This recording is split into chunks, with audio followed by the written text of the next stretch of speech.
تخيل كده تصحى من النوم وتلاقي حلمك متسجل على شاشة.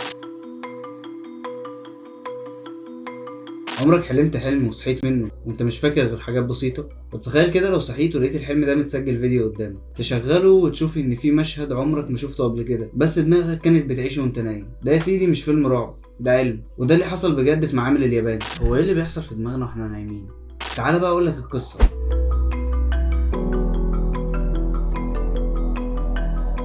في 2013 شوية علماء كده من جامعة كيوتو في اليابان قرروا يعملوا تجربة مجنونة، وهي ان هم يسجلوا الاحلام بتاعتهم.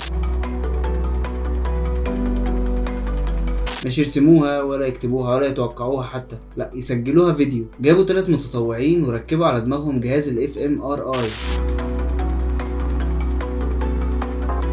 وده جهاز بيقيس نشاط الدماغ بدقة مرعبة. كل مرة المتطوع ينام ويسمعوا ان في نشاط في الدماغ شغال، يصحيه فورا ويسألهم انت حلمت بايه، وفي نفس الوقت الجهاز كان بيسجل كل لحظة بتحصل جوه الحلم. وبعد شهور عملوا نموذج ذكاء اصطناعي قارن بين نشاط المخ والصور اللي شافوها الناس في الحلم. الجهاز ده بقى قدر يعيد بناء صورة تقريبية جدا للي الناس حلموا بيه. بس هنا حصلت الكارثة الكبيرة. واحد من المتطوعين قال انه حلم انه ماشي في شارع، بس الفيديو اللي الجهاز طلعه لقى ان في شخص في نهاية الشارع بيبص عليه وملامحه ما كانتش واضحه. المتطوع قال انا ما شفتش الشخص ده في الحلم، بس حاسس ان انا شفته قبل كده. الغريب بقى ان بعد ايام متطوع تاني حلم بنفس الموقف وبنفس الشخص واقف في نفس المكان. العلماء كرروا التجربه دي مع ناس من امريكا وطلعت برضه نفس النتيجه. شخص غريب بيظهر في احلام ناس عمرهم ما شافوا بعض. طب ازاي؟ هل في ملفات من اللاوعي مشتركه ما بين الناس وبعضها، ولا في نمط متكرر، ولا في حد بيتحكم في احلامنا اصلا؟ في عالم نفسي مشهور اسمه كارل جونج كان بيقول ان في حاجه اسمها اللاوعي الجمعي، وهو ان كل البشر كأن عندهم كده مكتبه مشتركه جوه دماغهم،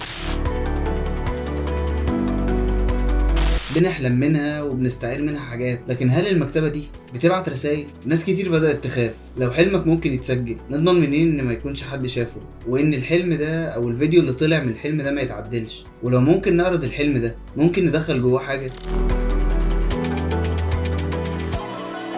زي ما بقى عندنا دلوقتي تحليل الاحلام، هل ممكن في فتره قريبه يبقى في هندسه الاحلام ونقدر ندخل جواها حاجات؟ يعني احلامك مش هتبقى حاجه خاصه بيك، لا، انت ممكن حد يبعت لك حلم كده وانت نايم. زمان الحلم ده كان الحاجه الخاصه جدا في البشر، انما دلوقتي ممكن تشتري جهاز وتسجله عادي. مش كل حلم بيتفهم، ومش كل حلم لازم يتشاف، بس برضه العقل ما بيشتغلش غير بعد فنجان قهوه. ودلوقتي نكون خلصنا القصه بتاعتنا، وانا عارف ان هي قصه خفيفه كده لطيفه في السريع، بس ان شاء الله الفتره الجايه هنحاول نكثف الفيديوهات ونطول المده بتاعتها شويه، عشان عارف ان الفيديوهات قصيره، وان شاء الله تشوفوا تطور كبير باذن الله. بس كده، اشوفكم على خير في جرعه قهوه جديده.